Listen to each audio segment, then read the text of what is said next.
Hi guys, இன்னைக்கு டே 4. இன்னைக்கு ஒரு இன்ட்ரெஸ்டிங்கான டாப்பிக்கை பார்க்க போகிறோம். அதுதான் மார்க்கெட் ஃப்ளக்சுவேஷன். ஒரு இன்வெஸ்டருக்கு ஃப்ளக்சுவேஷன் ஃப்ரெண்டா இல்லை எனிமியா, இது உங்களுக்கு கன்ஃபியூஸ் பண்ண வேண்டாம். அதை எப்படி ஹேண்டில் பண்ணணும்னு பெஞ்சமின் கிரஹாம் சார் சொல்லி கொடுத்துருக்காரு. Let's dive in. Okay, stock market ஃப்ளக்சுவேஷன்னா என்னன்னு ஃபஸ்ட்டு பார்ப்போம்.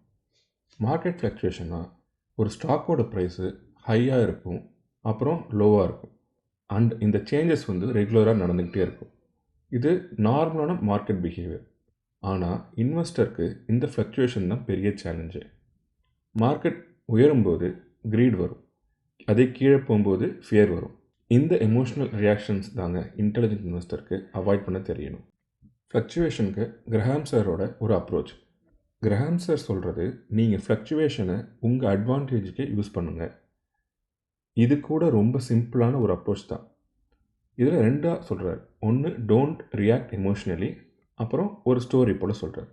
ஃபஸ்ட்டு, டோன்ட் ரியாக்ட் எமோஷ்னலினா, மார்க்கெட் எல்லோரும் செல் பண்ணுறாங்கன்னு நீங்கள் செல் பண்ண வேண்டாம். மார்க்கெட் இதே ஹைப்பில் மேலே போகும்போது போய் பை பண்ணவும் வேண்டாம். எது நடந்தாலும் லாஜிக்காக திங்க் பண்ணுங்கள். மிஸ்டர் மார்க்கெட் ஒரு ஸ்டோரி போல் சொல்கிறார்.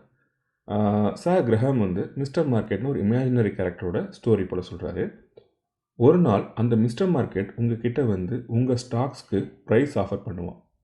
அவன் பாசிட்டிவ் மூடில் இருந்தால் உங்கள் ஸ்டாக்ஸ்க்கு ஹை ப்ரைஸ் ஆஃபர் பண்ணுவான். இதே நெகட்டிவ் மூடில் இருந்தால் லோ ப்ரைஸ் ஆஃபர் பண்ணுவான்.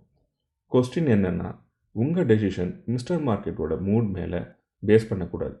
உங்கள் டெசிஷன் மிஸ்டர் மார்க்கெட்டோட மூட் மேலே டெசிஷன் எடுக்கக்கூடாது. நீங்கள் லாஜிக்கலாக அனலைஸ் பண்ணி ப்ரைஸ் கரெக்டாக இருக்குன்னா அந்த ப்ரைஸை பார்த்து நீங்கள் பை ஆர் செல் பண்ணணும். Okay, next, how to use fluctuations to your benefits. So இந்த டாப்பிக்கில் 3 டைப் ஆஃப் இந்த பெனிஃபிட்டாக யூஸ் பண்ணலாம் அந்த ஃப்ளக்சுவேஷனை. First one buy when prices are low. Second one, don't panic sell. Third one, dividends பற்றி ஃபோக்கஸ் பண்ணணும். Okay, let's see one buy one. Buy when prices are low. Okay, இதை பார்க்குறதுக்கு முன்னாடி மார்க்கெட் கிராஷ்னால் என்னென்னு பார்ப்போம். அது ஒரு பையிங் ஆப்பர்ச்சுனிட்டி. ஓகேங்களா? எக்ஸாம்பிளுக்கு, ஒரு ஸ்ட்ராங் கம்பெனி ஸ்டாக்கு இப்போ சீப்பாக இருந்தால் பை பண்ண இதுதான் best time. Second one, don't panic sell. Market கிராஷ்னா ஒரு இன்வெஸ்டருக்கு பேஷன்ஸ் முக்கியம். நீங்கள் பேனிக் செல் பண்ணினா அது தப்பாக டிசிஷனாக ஆகிடும். இன்ஸ்டட் அதை ஹோல்ட் பண்ணுங்கள். டிவிடெண்ட்ஸ் பற்றி ஃபோக்கஸ் பண்ணணும். மார்க்கெட் ஃப்ளக்சுவேஷன்ஸ் அப்படியே இருந்தாலும் டிவிடெண்ட்ஸ் பேயிங் ஸ்டாக்ஸ்லாம் ஒரு கன்சிஸ்டன்ட் இன்கம் கொடுக்கும். ஸோ டிவிடெண்ட்ஸை ஃபோக்கஸ் பண்ணுங்கள். Next topic, volatility. ரிஸ்க் இல்லை ஆப்பர்ச்சுனிட்டி. வாலட்டிலிட்டின்றது ரிஸ்க் இல்லை ஆப்பர்ச்சுனிட்டியை எப்படி நம்ம யூஸ் பண்ணுறது. வாலட்டிலிட்டி ரிஸ்க்கா இல்லை ஆப்பர்ச்சுனிட்டியா? வாலட்டிலிட்டினா ரிஸ்க்குன்னு நம்ம நினைக்கக்கூடாது. இது ஒரு opportunity.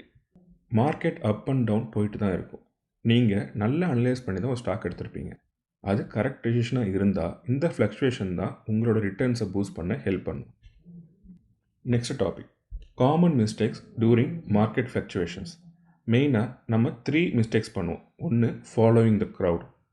Second one, ignoring the fundamentals. Third one, over trading. First one, following the crowd. Market எல்லாரும் ஹைப்போட வாங்கும்போது நீங்களும் அந்த ஃபாலோ பண்ணி அந்த ப்ரைஸ் அதிகமாக இருக்கும்போது அந்த ஸ்டாக்கை வாங்கக்கூடாது. Ignoring fundamentals. மார்க்கெட் ஃப்ளக்சுவேஷன்ஸில் ஃபோக்கஸ் பண்ணக்கூடாது. மார்க்கெட் ஃப்ளக்சுவேஷன்ஸ் மேலே ஃபோக்கஸ் பண்ணக்கூடாது. கம்பெனி ஃபண்டமெண்டல்ஸை மார்க்கெட் ஃப்ளக்சுவேஷன்ஸ் மேலே ஃபோக்கஸ் பண்ணி கம்பெனி ஃபண்டமெண்டல்ஸை இக்னோர் பண்ணக்கூடாது. ஃபண்டமெண்டல்ஸ் தான் லாங் டேர்முக்கு சக்ஸஸை டிசைட் பண்ணும். Next topic, over trading. Daily ஃப்ளக்சுவேஷன்ஸ்க்கு அட்ஜஸ்ட் பண்ண ஒரு நாள் ஸ்டாக்கை பை பண்ணுறது, இன்னொரு நாள் ஸ்டாக் செல் பண்ணுறது, இதுதான் ஓவர் ட்ரேடிங். இந்த ஹேபிட்டை அவாய்ட் பண்ணுங்கள். ஸோ கிரஹாம் சார் சிம்பிளான அட்வைஸ், இது கோல்டன் ரூலாக கொடுக்குறாரு. மார்க்கெட் ஃப்ளக்சுவேஷன் எதுக்கும் உங்களை கன்ஃபியூஸ் பண்ணக்கூடாது. இதை நீங்கள் உங்கள் கோலை அச்சீவ் பண்ணுறதுக்கு ஒரு ஸ்பீட் டூலாக யூஸ் பண்ணலாம். Next topic, how to stay calm during fluctuations. இதை 3 டைப் ஆஃப் வேஸ் சொல்லியிருக்காரு. Stick to your plan, diversify பண்ணணும், don't check daily prices. Stick to your பிளானில் இன்வெஸ்ட்மெண்ட்க்கு எது பண்ணுறோன்னு கிளியராக இருக்கணும். இந்த ஃப்ளக்சுவேஷன் பற்றி யோசிக்காமல் உங்கள் லாங் டேர்ம் பிளானுக்கு ஸ்டிக் பண்ணணும். டைவர்சிஃபை பண்ணணும். போர்ட்ஃபோலியோ டைவர்சிஃபை பண்ணி ஃப்ளக்சுவேஷன்ஸ்க்கு இம்பேக்ட் ரெடியூஸ் பண்ணணும். Don't check your daily prices. ஸ்டாக்கோட ப்ரைஸை டெய்லி செக் பண்ணால் பயம் ஆர் greed வரும். இது அவாய்ட் பண்ண ரெகுலர் இன்டர்வல்ஸ்க்கு எவாலுவேட் பண்ணுங்கள். ஸோ கைஸ், இந்த டே 4 கண்டென்ட் உங்கள் மார்க்கெட் ஃப்ளக்சுவேஷன்ஸ் பற்றி டவுட்ஸ் கிளியர் பண்ணியிருக்கோம். நெக்ஸ்ட் வீடியோவில் மார்ஜின் ஆஃப் சேஃப்டி பற்றி பேச போகிறோம்.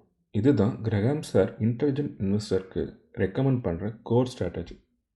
Let's see in our next class.